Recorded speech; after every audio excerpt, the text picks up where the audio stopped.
La souveraineté alimentaire en question. Un podcast de la revue Grain de Sel qui décrypte les nouveaux enjeux de la souveraineté alimentaire en Afrique de l'Ouest et du Centre. Quel chemin ? Quelle voie ? Du Sénégal au Burundi, nos 13 épisodes racontent des luttes, des stratégies, des choix concrets pour nourrir autrement les territoires. Une série produite par Interréseau Développement Rural, réalisée en partenariat avec Inades Formation. Dans cet épisode de Grain de Sel, nous croisons les regards et les luttes pour la souveraineté alimentaire entre l'Europe et l'Afrique de l'Ouest. Au Sénégal, Kadi Tian Ndoye de SICODEV, l'Institut panafricain pour la citoyenneté, les consommateurs et le développement, milite pour une alimentation saine et accessible à tous. En France, Mathieu Courgeot, éleveur de vaches laitières et coprésident du collectif citoyen Nourrir, interpelle les politiques agricoles européennes. Ce collectif réunit plus de 50 organisations paysannes, citoyennes, de solidarité internationale, écologique et de santé pour transformer le système agricole et alimentaire. Deux voix citoyennes pour une même aspiration, reprendre le pouvoir sur les systèmes alimentaires des deux côtés de la Méditerranée. Ces acteurs réclament une agriculture locale, durable, rémunératrice. Ils luttent contre l'accaparement des terres et la dépendance aux intrants toxiques et demandent de réorienter les financements vers l'agroécologie. Bienvenue dans cet épisode du podcast Grain de Sel, le podcast qui explore les chemins de la souveraineté alimentaire en Afrique et en Europe. Un épisode présenté par Caroline Dublé, journaliste chargée de mission à Interréseau, et Patrice Da, chargé de communication et du plaidoyer à Inades Formation Burkina.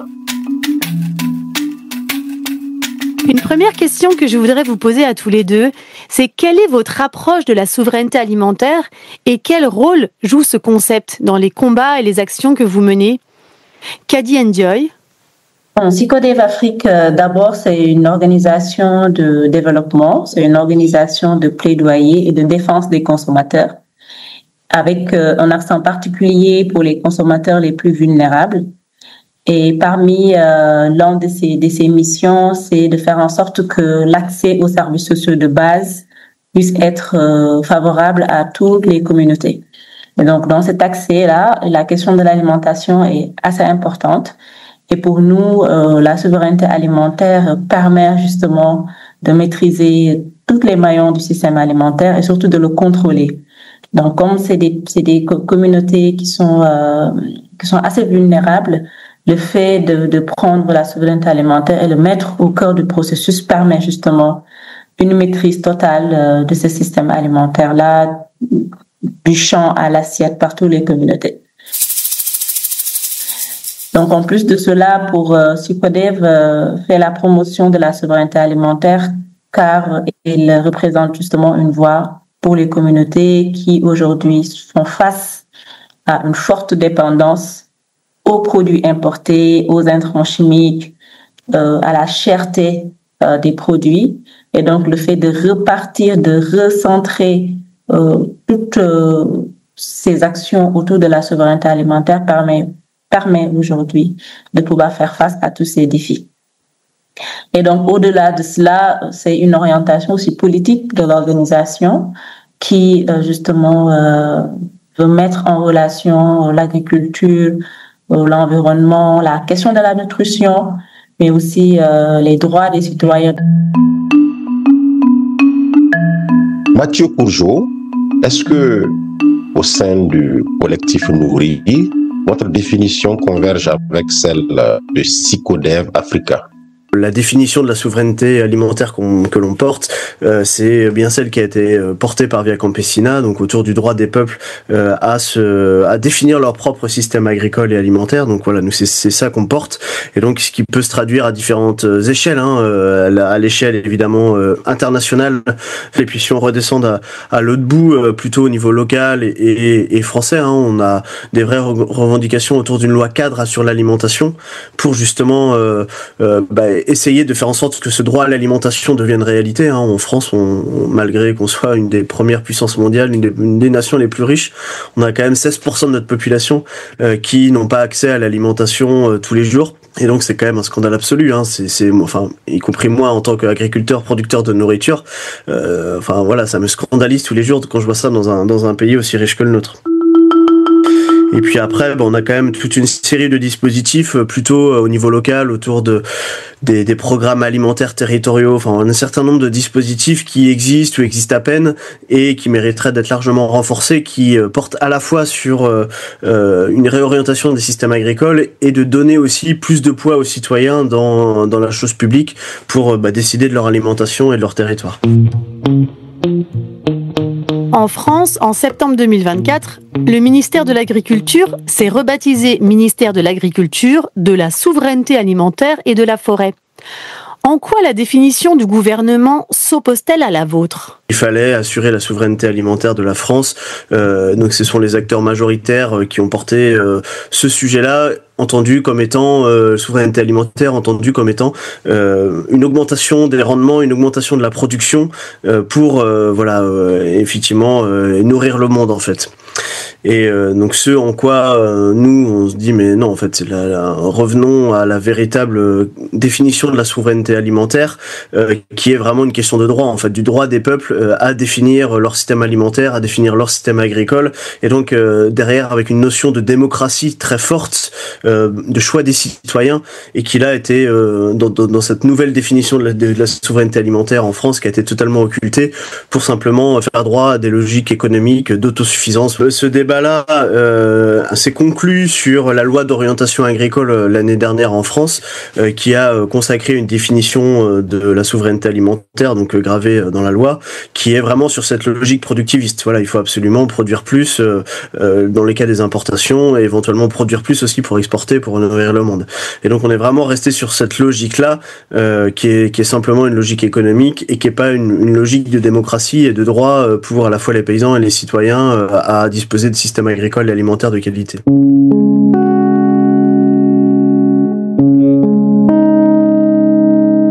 Derrière le principe de souveraineté alimentaire, la France est malgré tout prise dans une double dépendance. D'une part aux intrants, de l'autre au marché d'export. Comment faire pour défendre une souveraineté quand il y a autant d'interdépendances et à plusieurs échelles ? Nous, notre combat, il est effectivement donc au niveau français, au niveau européen, où on se rend compte qu'on a des systèmes agricoles qui sont très intensifs et extrêmement dépendants en fait, extrêmement dépendants de plusieurs choses, extrêmement dépendants des importations qu'on peut avoir. Hein. Par exemple, on importe énormément de soja brésilien pour nourrir nos volailles, nos porcs, nos vaches en Europe. Hein. Donc c'est quand même ça a des conséquences majeures chez nous avec des surplus d'azote dans les rivières, etc. qui occasionnent des dégâts environnementaux, et ça a des dégâts des dégâts majeurs aussi au Brésil, où on voit le type d'agriculture largement capitaliste qui est vraiment qui produit le soja, et avec l'exclusion des paysans sans terre par exemple. Donc voilà, ça c'est un exemple de dépendance de notre système agricole et à nous en Europe qui occasionne quand même des dégâts, hein, et inversement aussi nos exportations où on exporte énormément en Afrique en Afrique de l'Ouest notamment, par exemple des produits laitiers, où on se rend compte qu'effectivement avec nous, notre système de subvention, moi je suis producteur laitier, donc on se rend bien compte qu'avec les subventions qu'on peut avoir, effectivement on arrive à exporter du lait vraiment à pas cher, à bas coût en Afrique de l'Ouest, qui forcément nos collègues producteurs de lait d'Afrique de l'Ouest, ils peuvent pas être compétitifs sur ces prix-là. Et donc voilà, on a ce système-là qui est à la fois très dépendant d'importations, très dépendant des exportations, et qui cause des dégâts. Et donc on a un vrai sujet de réorientation de nos modèles en fait, vers ce qu'on dit nous, c'est vers l'agroécologie, donc un système beaucoup plus soutenable, qui préserve beaucoup mieux nos moyens de production et qui soit beaucoup moins dépendant à la fois des importations et des exportations, et le tout qui puisse être fait effectivement dans un cadre beaucoup plus démocratique à l'échelle internationale, qui permette vraiment à l'ensemble des régions du monde d'atteindre ce concept de souveraineté alimentaire.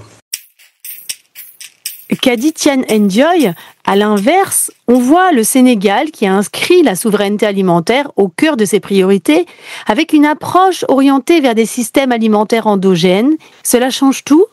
Bon, l'enjeu ici, on peut dire que déjà c'est une orientation politique au niveau du Sénégal, avec de nouveaux gouvernements Ils veulent justement aller vers cette souveraineté alimentaire. Il y a différentes politiques, différentes stratégies qui sont en train d'être mises en place avec le nouveau gouvernement, avec le ministère de l'Agriculture et la souveraineté alimentaire.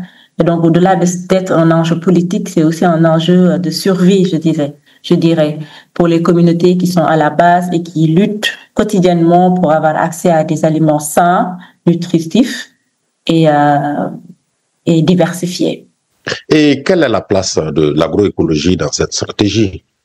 Bon, aujourd'hui, la question de l'agroécologie devient de plus en plus une réalité. Donc, il faut savoir qu'au Sénégal, l'agroécologie a été déjà là depuis très longtemps avec toute cette expérience-là de nos grands-parents, de nos communautés, des ancêtres sur les modes de production plus durables. Donc actuellement, l'agroécologie prend de plus en plus une place importante dans le paysage au niveau du Sénégal. On a plusieurs dynamiques d'organisation de la société civile qui travaillent sur la question de la promotion de l'agroécologie et la transition agroécologique dans les différents territoires. On a aussi le ministère de l'Agriculture qui veut orienter, qui veut mettre en œuvre, réfléchir sur une stratégie nationale de l'agroécologie pour dire qu'aujourd'hui que l'agroécologie est un des piliers justement pour l'atteindre à cette souveraineté alimentaire. Et parce que elle protège les ressources naturelles, elle respecte les savoirs des paysans, ce que je disais plus tôt, les savoirs endogènes, et tout ce qui est réduction de la dépendance aux intrants chimiques, aux intrants externes. Et surtout, le plus important pour nous, qui sommes une organisation de consommateurs, c'est la relocalisation de la production alimentaire. Aujourd'hui, avec l'agroécologie, les producteurs contrôlent ce qu'ils produisent et les consommateurs aussi ont accès à des aliments diversifiés et surtout, elles ont le choix de consommer les produits alimentaires qu'elles souhaitent. Donc, pour nous, l'agroécologie est un pilier de la souveraineté alimentaire. En France, l'agriculture est beaucoup plus industrialisée. Mathieu Courgeot, est-ce qu'ici, les modes de production en bio peuvent s'en sortir ? Voilà, en France, il y a à peu près 10% de la surface qu'on a agriculture biologique. On a quand même toute une partie des paysans qui commercialisent en local. Enfin, on a déjà quand même toute une partie du monde paysan qui est dans cette orientation-là. Donc, on part pas de rien. Après, ce qui nous manque, c'est vraiment une structuration politique très forte, et notamment avec une réforme de la politique agricole commune. C'est vrai qu'on a cette politique agricole commune au niveau européen qui oriente beaucoup, qui structure beaucoup le système agricole et qui aujourd'hui clairement incite à l'industrialisation de l'agriculture, incite à l'agrandissement des exploitations, incite à la création de ces dépendances parce qu'il faut intensifier et donc on importe plus de soja, on importe plus d'engrais chimiques de Russie qui du coup génère de la surproduction et qu'il faut bien exporter sur les pays émergents. Et donc on a vraiment cette en faisant bouger la politique agricole commune, clairement ça ferait bouger largement la façon dont produisent les agriculteurs français et européens et ça changerait la donne.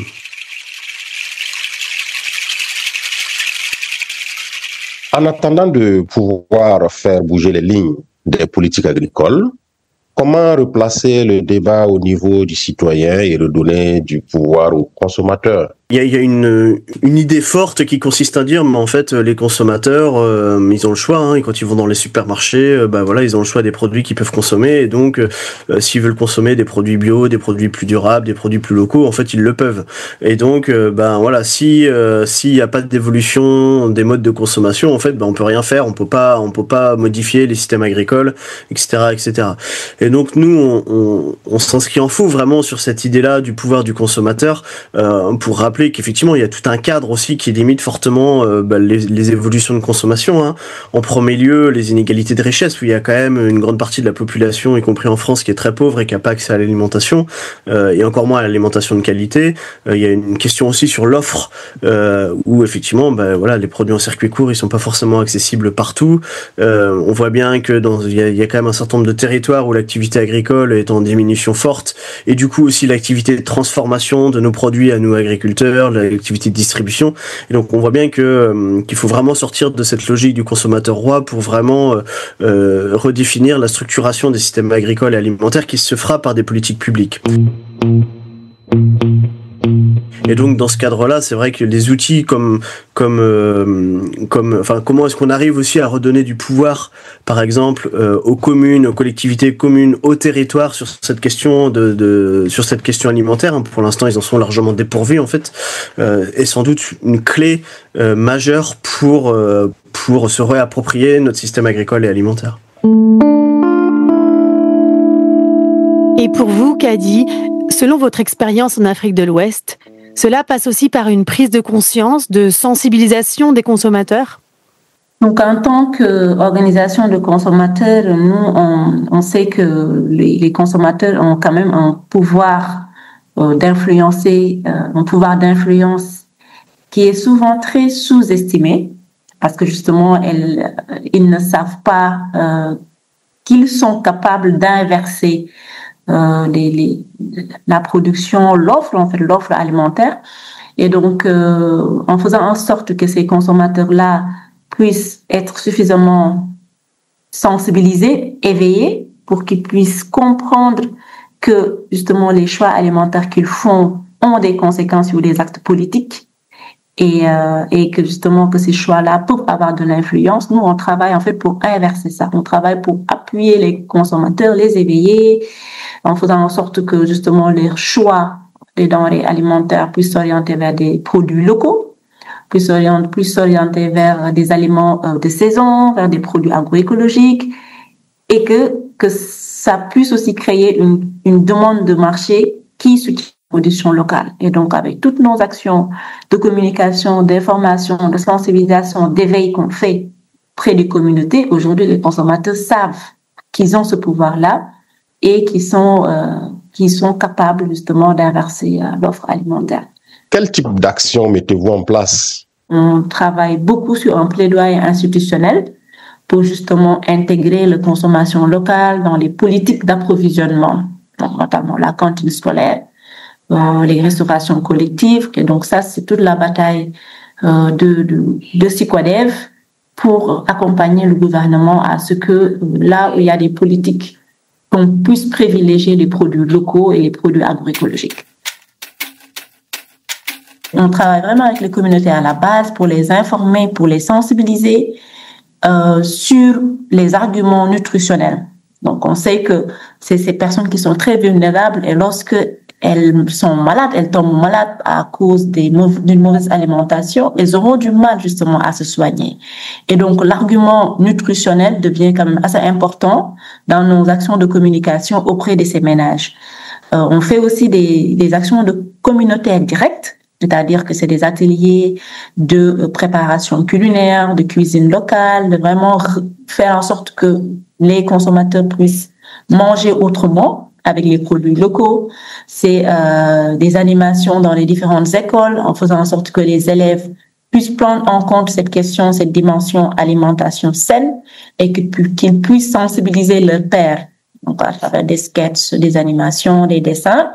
Et donc, l'autre argument aussi, c'est la question de valorisation, de dynamisation des économies locales. Parce qu'on sait que la consommation locale, ça fait vivre l'économie des territoires, ça permet aux producteurs aussi de se sentir, d'avoir assez de revenus, mais aussi vraiment de faire vivre l'économie de la communauté. Donc ça aussi, c'est assez important comme argument qu'on met en avant. La question aussi des arguments sanitaires. Donc, on travaille aussi avec ces acteurs-là en faisant en sorte que nos communications, on met en avant le fait qu'il y a moins de pesticides dans les produits agroécologiques, qu'il y a moins d'additifs, moins de colorants dans les recettes traditionnelles, dans les mets traditionnels. Et donc, avec enfin l'argument aussi lié à plus une fierté culturelle. C'est-à-dire que là, je valorise les produits locaux, c'est mes recettes traditionnelles, c'est des produits africains, c'est vraiment l'identité sénégalaise. Donc ça, c'est vraiment ces arguments-là qu'on met en avant. Donc, bien sûr, on sait qu'on travaille avec des communautés qui ont un pouvoir d'achat assez faible. Et donc, en à côté, ces arguments-là pèsent face aux différentes questions qu'on pourrait avoir, notamment, non, c'est trop cher, je peux pas consommer des produits agricoles, je n'ai pas les moyens. Mais si tu rajoutes 25 francs CFA de plus pour avoir un produit sain qui te prévient des maladies, ça, le choix est très vite fait. Et donc, c'est comme ça qu'on fait pour justement faire évoluer les habitudes de consommation.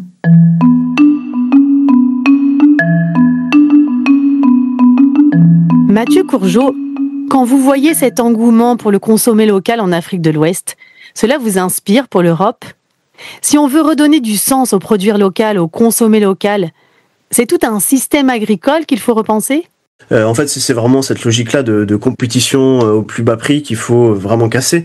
Et donc, voilà, ça passe par effectivement de la relocalisation du système agricole. Hein, donc, c'est essayer de produire et consommer le plus localement possible, et le tout en bonne intelligence à l'international, sur des principes de solidarité, sur des principes de reconnaissance aussi, sur des principes de démocratie à l'échelon international. Donc, c'est vraiment ce qu'on porte, c'est pas une logique vraiment de relocalisation excluante pour dire c'est nous on est chez nous et qu'on fait mieux que les autres, et voilà, c'est aussi se porter dans une logique internationaliste en fait, hein, de se dire mais comment est-ce ce qu'on fait nous a aussi des impacts positifs sur les collègues paysans des pays du Sud.